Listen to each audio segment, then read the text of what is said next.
Co to tady?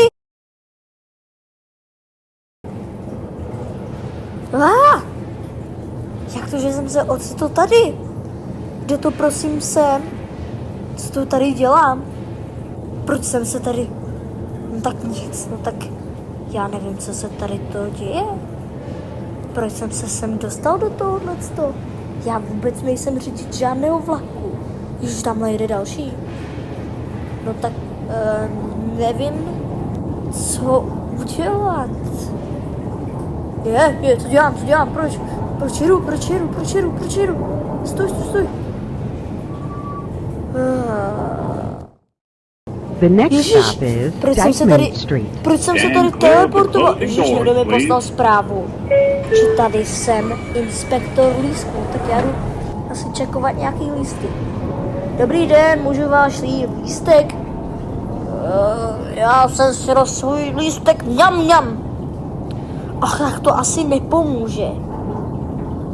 Pane, můžu váš lístek? Ach, tomu jsem určitě rozuměl. Ježiš, já musím pryč z toho vlaku. Dobrý den, tohle je váš řidič. Musíme skončit jízdu na další stanici, protože... This is Dykeman Street. Ježiši, co se stalo s tím rozhlasem? Tak musíme vystoupit. Tak já jdu vystoupit. This is Ne, já radši zase nastoupím. First Street. Stand clear of the closing doors, please. Nikdo tady nevystoupil, no tak... Jako co je na tom? A zatím musím někomu čeknout lístky. Pane, můžu vaše lístky? Ne, nemůžete. Že tak to je zdrzou. Dobrý den. Já jsem vás. Musíme skončit jízdu na další trase, protože se šlo k velkému nedostatku mé elektřiny na mém phonu.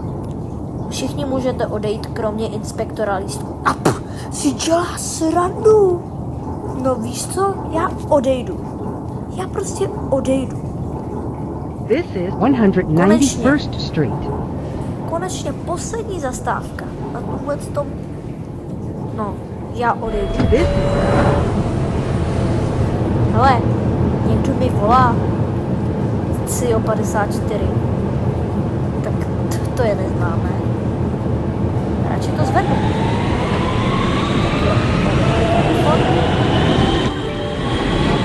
Dobrý den. Cože?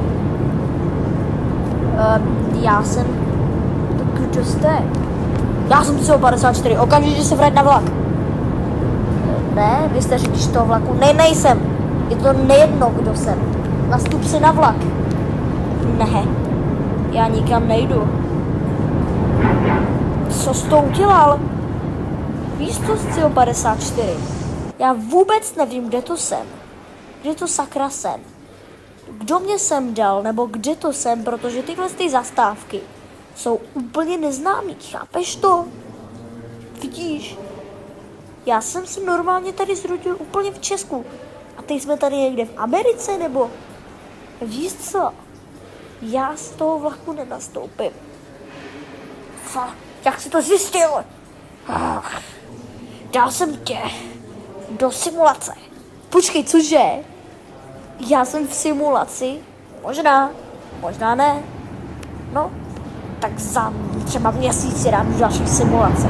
A uvidíme, jak se s tím vyřešíš. Tak jo. Zatím tě dám do normálního světa, kde jsi normálně. A pak tě dám zpátky do nějakých simulací, třeba za měsíc. Jo? Tak 3, 2, 1. Ježiši, teď jsem najednou ve svém reálném světě. Vůbec nevím, kdo je to z CEO 54. Ale jestli mě dá do nějaký další simulace, tak to bude špatný. No tak já si budu mluvit.